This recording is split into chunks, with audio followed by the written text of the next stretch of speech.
नमस्कार दोस्तों, मैं डॉक्टर दीपक कुमार सिंह अपने YouTube channel Singh homeo life में आपका स्वागत करता हूं।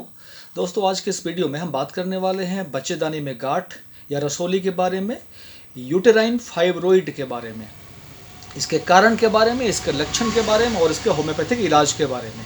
दोस्तों, बच्चेदानी में गांठ या यूटेराइन फाइब्रोइड्स आजकल एक बहुत ही आम समस्या हो गई है। सबसे पहले हम जानते हैं कि बच्चेदानी में गांठ यानी कि फाइब्रोइड रसोली क्या होती है। दोस्तों, बच्चेदानी में गांठ, जिसे मेडिकल भाषा में यूटेराइन फाइब्रोइड कहा जाता है, महिलाओं के बच्चेदानी यानी कि यूट्रस में पाई जाती है। यह गांठ मांसपेशियों और ऊतकों से बनती है, यानी कि फाइबर से बनती है। इसका आकार छोटे से सरसों के दाने के बराबर भी होता है और बड़ा अंगूर या उससे भी बड़ा हो सकता है। यह एक भी हो सकता है और एक से ज़्यादा भी हो सकता है। इसके बनने की वजह से बच्चेदानी की दीवार ज़्यादा मोटी हो जाती है। यह फाइब्रोइड हमेशा कैंसर जनक नहीं होते हैं। बच्चेदानी में गांठ महिलाओं के लिए बहुत सारी परेशानियों का कारण बन सकती है। शहर के मुकाबले गांव की महिलाओं में अज्ञानतावश यह ज़्यादा देखने को मिलती है। लक्षण, इसके लक्षण के बारे में यदि बात करें तो शुरुआती अवस्था में इसके लक्षण नहीं दिखते हैं, लेकिन फाइब्रोइड के बढ़ जाने के बाद लक्षण दिखने शुरू हो जाते हैं, जैसे कि अधिक ब्लीडिंग होना और ज़्यादा दिनों तक रहना। ब्लीडिंग में थक्के भी हो सकते हैं और नहीं भी हो सकते हैं। नाभि के निचले हिस्से में दर्द होना, पीठ के निचले हिस्से में हमेशा दर्द रहना, बार बार पेशाब आना, पेट का सूजन या पेट का बढ़ जाना। शारीरिक संबंध बनाते समय महिला को दर्द होना, एनीमिया यानी कि खून की कमी होना, पैरों में दर्द होना या पीठ में दर्द रहना। यदि यह सारे लक्षण या इनमें से एक दो लक्षण भी आपको नजर आए तो तुरंत निकट के गायनिकोलॉजिस्ट से जरूर मिलना चाहिए, अपनी जांच करानी चाहिए।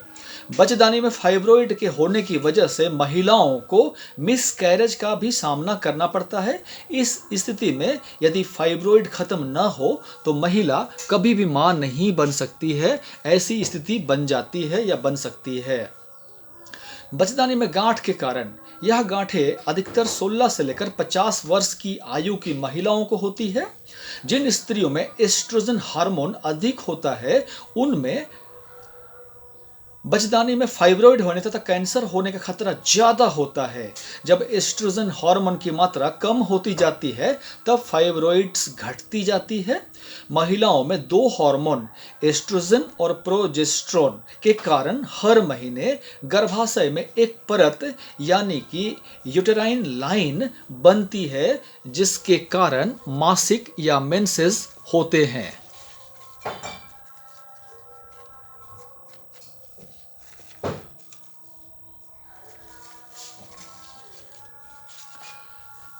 यह हार्मोन ही इस परत के बनने के दौरान फाइब्रोइड बनने की वजह बनते हैं और फाइब्रोइड के विकास को बढ़ावा देते हैं।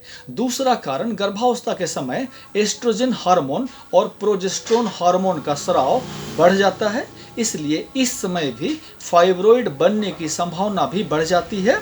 तीसरे, मोटापा ज़्यादा होने की वजह से भी फाइब्रोइड बनने की संभावना बढ़ जाती है। चौथे, यदि वंश में दादी, नानी, माँ आदि को किसी को भी फाइब्रोइड रहा हो, यानी कि फाइब्रोइड की समस्या रही हो, आनुवांशिक हिस्ट्री हो, तो मरीज को भी यह होने की पूरी संभावना रहती है। तनाव, अधिक परेशानी, बर्थ कंट्रोल के टैबलेट ज़्यादा लेने से, शराब का सेवन, शरीर में नियमित रूप से विटामिन डी की कमी रहने से, अधिक मात्रा में रीड मीट का सेवन करने के कारण भी बच्चेदानी में गांठ बन सकती है। बचाव के कुछ उपाय भी आपको जानने चाहिए। अगर बच्चेदानी में गांठ न हो तो उसके लिए तेज चलना चाहिए, नियमित एक्सरसाइज करना चाहिए, स्वस्थ जीवन शैली को अपनाना चाहिए, खान पान में फलों और सब्जियों का ज़्यादा से ज़्यादा सेवन करना चाहिए। इन सब से फाइब्रोइड की समस्या से बचा जा सकता है, यानी कि फाइब्रोइड होने की संभावना कम हो जाती है। दोस्तों, अब हम बात करते हैं इसके इलाज के बारे में। जब हम अपनी जांच प्रक्रिया के द्वारा यह कंफर्म कर लेते हैं कि मरीज के बच्चेदानी में फाइब्रोइड है, तब या तो वो मेडिसिन से या फिर सर्जरी से इसका इलाज करा सकती है।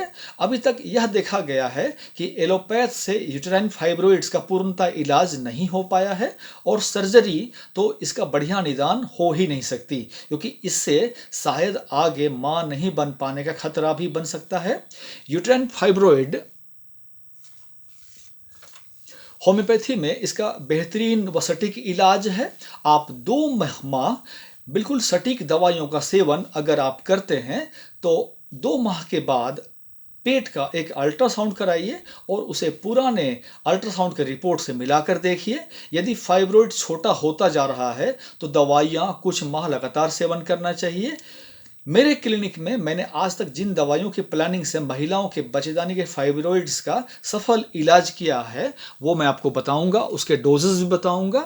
यदि आप इन दवाइयों का कुछ महीने लगातार सेवन करते हैं और बीच बीच में हर 2 माह में अल्ट्रासाउंड कराते हैं तो आप यूटेराइन फाइब्रोइड्स यानी कि बच्चेदानी का गांठ यानी कि रसौली को बिल्कुल समाप्त कर सकते हैं और मां बनने की प्रक्रिया में शामिल हो सकते हैं।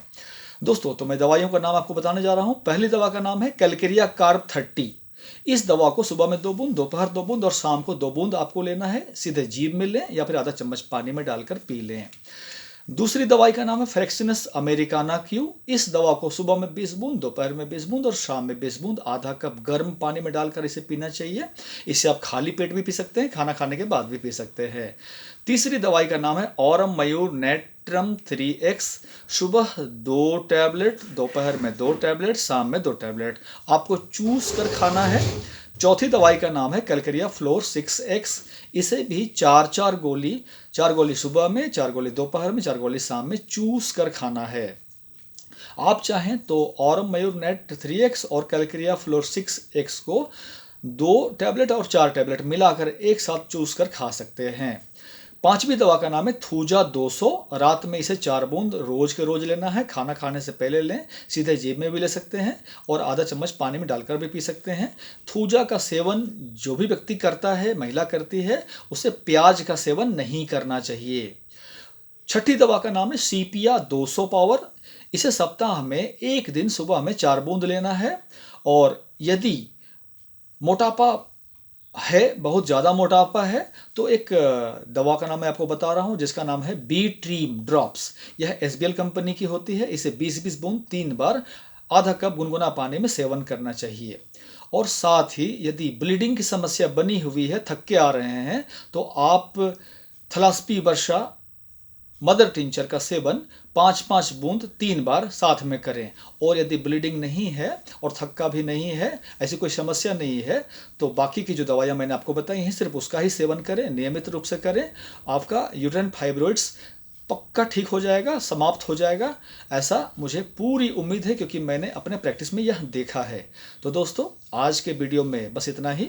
वीडियो अच्छी लगी हो तो इसे लाइक कीजिए, दोस्तों में शेयर कीजिए। चैनल में नए हैं तो चैनल को सब्सक्राइब कीजिए, बेल आइकन दबाना मत भूलिएगा, क्योंकि मैं ऐसे ही नॉलेजेबल वीडियो जो कि आपके लिए बहुत ही फ़ायदेमंद है लाता रहता हूँ। और उम्मीद करता हूँ कि वीडियो आपको पसंद आई होगी।